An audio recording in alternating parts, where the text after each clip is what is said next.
Hello mga langga. So ngayong gabi ay aalis tayo no dahil may pupuntahan tayo. So naglalakad tayo dito sa may elevator dahil nandito tayo sa tuktok. So ganito lang naman po ang maglakad at magpasok sa loob ng elevator mga palangga no. And then picture dahil wala tayong kasama. So selfie, magsariling ano tayo tapos lalakad-lakad na naman tayo. Ganito lang na maglakad, you know.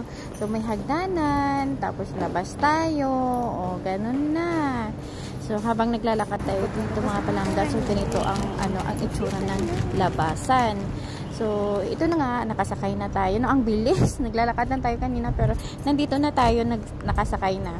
So mga palangga, pupunta kami doon kasi nagugutom ako. So ito pala yung menu nila dito mga palangga, no. So hindi ko mga langga ko, ito yung sopas nila dito, no. Hindi ko alam kung tawag dito mga palangga, pero para siyang wala lang, binoiling na ano. So meron din silang salad, ganyan. So free na yan siya kapag nag-order ka dito mga palangga. So pipino, lemon, mga gulay-gulay. So ganyan pala yung in-order namin mga palangga. Tapos merong bread, diba? So yummy.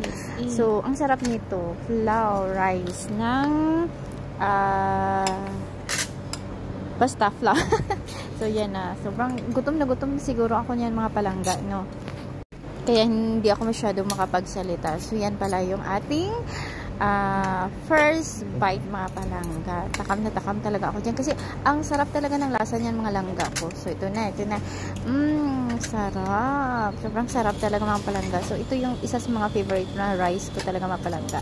Tapos ang sobrang sarap ng lasa ng chicken nila mga palangga. No, yung barbecue chicken nila, templadong templado. Kaya ano ka talaga sa pagkain mga palangga. So yun nga, tinigman natin at nagkain din tayo ng sibuyas para iwas tayo sa luod. Ano ba yan sa Tagalog? Nahirapan na naman ako mag-Tagalog nito.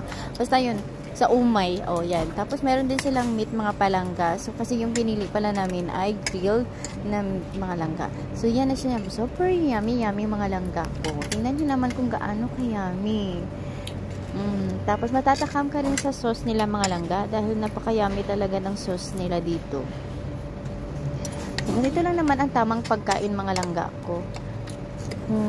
Nakikita nyo, sarap, sobrang sarap talaga. Kaya kung naghahanap kayo, isa ito sa mga recommended ko mga palangga na kailangan talagang masubukan nyo at matik naman. So ang fries naman mga langga, hindi naman ganun ka mahal talaga, affordable price lang, pero good for 2 person na siya mga langga ko. So yan, sobrang sarap talaga mga langga, no. So parang talaga tayo dito sa pagda-diet natin mga palangga. Parang hindi na yata natin kailangan mag-diet nito dahil parang araw-araw ata ang sarap talagang kumain mga langga ko. So parang nakailang ulit nga ako dyan serve kasi yung kasama ko hindi naman masyadong kumakain talaga ng rice mga langga. So parang ako lang talaga ang nakaubos ng rice mga langga, no, kasi tingnan mo naman kung nakailang ako ng balik-balik dyan mga langga. At saka hindi siya maumay kainin mga langga kasi ang lasa talaga sobrang perfect talaga yung lasa. So yan, tinry kong kagatin yung yung may buto.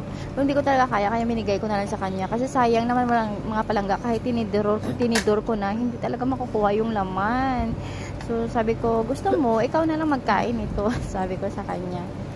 Kaya ayun, binigay ko sa kanya. Kinuha naman niya mga langga. Kinain naman niya. Sayang naman kasi, di ba? So yan na yung natira mga langga. So yan na lang. Naubos ko talaga yung kanin mga langga. Sobrang sarap. So dito mga langga, makikita nyo na yan, pauwi na kami. Uuwi na. So salamat sa panonood. Kahit na wala lang.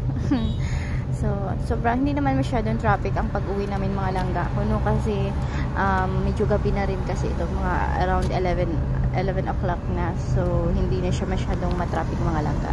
So, yan lang for today's video. Salamat!